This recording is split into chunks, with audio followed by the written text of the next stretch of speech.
नमस्कार दोस्तों, मैं एस्ट्रोलॉजर आशु त्यागी आज आपके समक्ष शरद पूर्णिमा। हर कोई जानता है शरद पूर्णिमा के विषय में। दिवाली से पहले पड़ने वाली ये शरद पूर्णिमा 16 कलाएं इसी चंद्रमा में, इसी पूर्णिमा में दिखाई देने वाली होती है। ये पूर्णिमा पूरे साल में सबसे महत्वपूर्ण पूर्णिमा मानी जाती है। 16 कलाएं जो लेके आता है चंद्रमा, ज्योतिष के माध्यम से भी, एस्ट्रो के माध्यम से भी, साइंटिस्टिक के माध्यम से भी बहुत ही महत्वपूर्ण है ये पूर्णिमा। अश्विनी नक्षत्र के मध्य में तमक में पड़ने वाली ये पूर्णिमा अश्विन पूर्णिमा के नाम से जानी जाती है। 19 अक्टूबर की रात के 7 बजे से प्रारंभ होगी। तो जानते हैं पूर्णिमा के विषय में आगे भी बहुत कुछ छोटे छोटे टोटके और जुड़ी हुई इससे कोई एक पौराणिक कथा भी हम आपसे साझा करेंगे। पहले हम स्वागत करते हैं अपने YouTube चैनल ऑनलाइन वैदिक एस्ट्रोलॉजर आशु त्यागी के।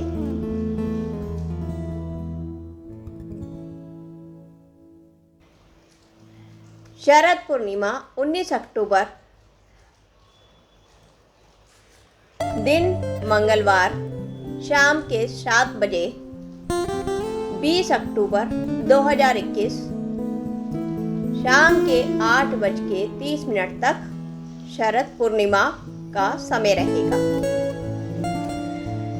जैसे कि हम रात में चंद्रमा को अर्घ देके अपना व्रत पूर्ण करते हैं, पूजा करते हैं, पाठ करते हैं, शाम के समय रात की पूरी पूर्णिमा मानते हैं, तो 19 अक्टूबर को हम पूर्णिमा मानेंगे तिथि के हिसाब से। और यदि सूर्य के हिसाब से जाने तो हम 20 अक्टूबर को जानेंगे। वो पूरे दिन रात को 8:30 बजे तक ही रहेगी, लेकिन यहाँ पूरी रात शरद पूर्णिमा रहेगी। तो जानते हैं आगे। इस पूर्णिमा को हिंदू पंचांग में हम कोजगर व्रत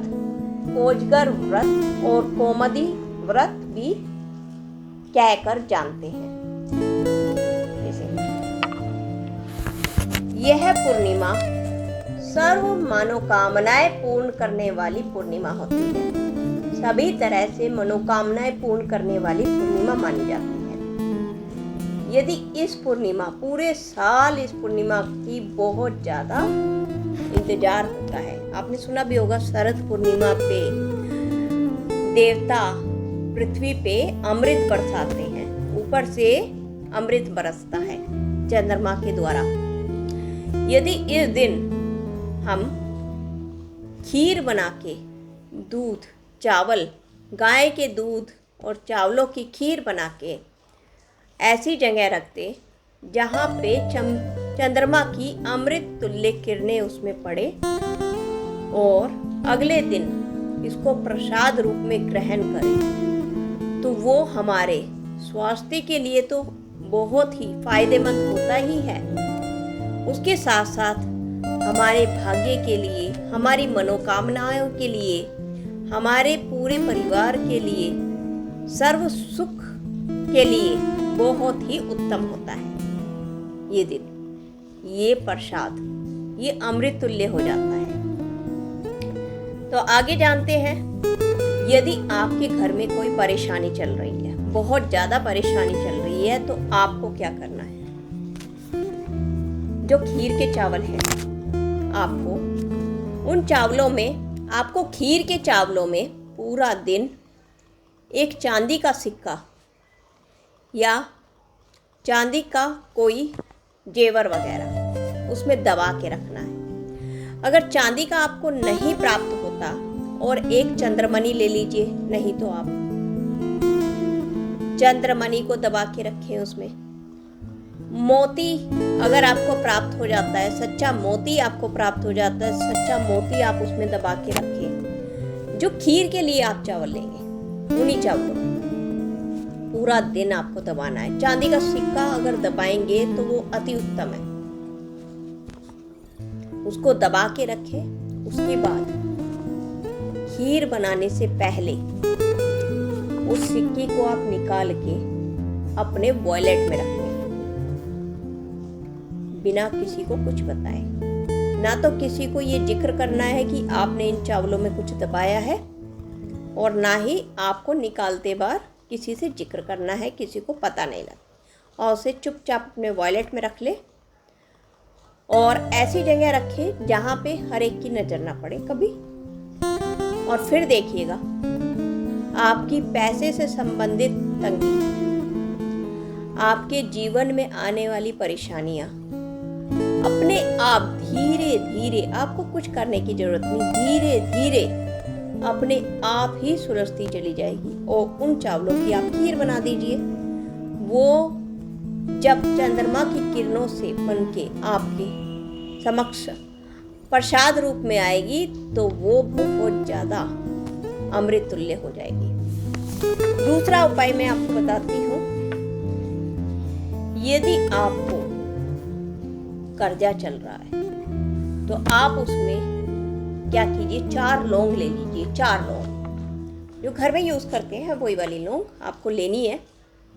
उसमें से एक घी का दीपक जलाएं माता लक्ष्मी के आगे और प्रार्थना करें माता लक्ष्मी से। उसके बाद माता लक्ष्मी को पीले और लाल फूल चढ़ाएं तथा जब वो दिया जल रहा हो उस समय आप 2 लौंग उसमें से उस दिए में आप डाल दें, उसके घी में डाल दें। उसके पश्चात जो 2 लौंग आपके पास है उन्हें लाल कपड़े में बांध के आप अपने जहाँ पे पैसे इकट्ठा करते हैं उसमें रख दें, तिजोरी वगैरह में, जहाँ पे भी आप पैसे रखते हैं उसमें रख दें। फिर देखिएगा आपका कर्जा धीरे धीरे खुद ही उतरने लग जाएगा। आपके पास पैसा आने लग जाएगा तो कर्जा उतरेगा, समस्याएं खत्म होनी शुरू हो जाएंगी। तीसरा उपाय मैं आपको बताती हूँ। इस दिन गरीबों को आपको दान जरूर देना है। भोजन जरूर कराना है आपको।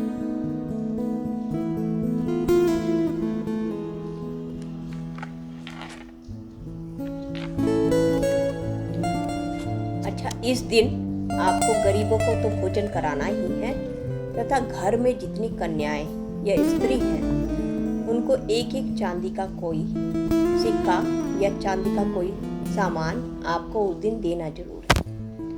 उससे माता लक्ष्मी आप पे प्रसन्न होगी। इसके पश्चात मैं बताती हूँ एक पौराणिक कथा है इससे जुड़ी हुई। एक पंडित के, एक ब्राह्मण की 2 कन्याएं थी।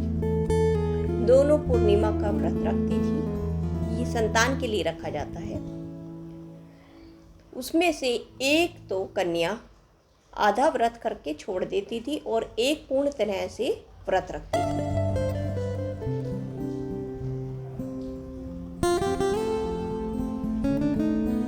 रख रही थी। तो उसमें क्या है,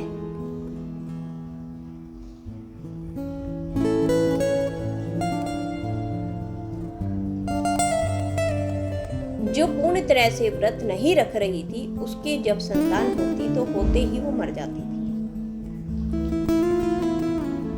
एक बारी क्या हुआ, उन्होंने पंडितों को दिखाया। पंडितों ने कहा कि ये व्रत पूर्ण तरीके से नहीं रख रही, इस वजह से समस्या आ रही है।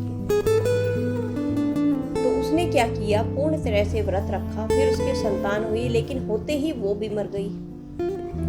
उसने क्या किया कि वो संतान को लटका कर पीढ़े पे उस पे कपड़ा ढक दिया और बड़ी बहन को न्योता दिया अपने घर पर जीमने का। बड़ी बहन आई।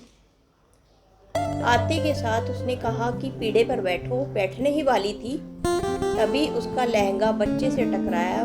बच्चे से छूते के साथ ही वह रोने लगा। तो बड़ी बहन बोली, क्या तू मुझसे पाप कराना चाहती थी? उसने कहा, नहीं बहना, मैं पाप नहीं कराना चाहती थी, मेरा बच्चा तो मर ही गया था। ये तो तुम्हारे पुण्य है जो वो आज जीवित हो गया तुम्हारे पुण्यों के कारण। तो ये होता है शरद पूर्णिमा का प्रभाव। यदि आपको मेरी वीडियो पसंद आ रही है तो इसे लाइक, सब्सक्राइब और शेयर जरूर करें। तब तक के लिए धन्यवाद।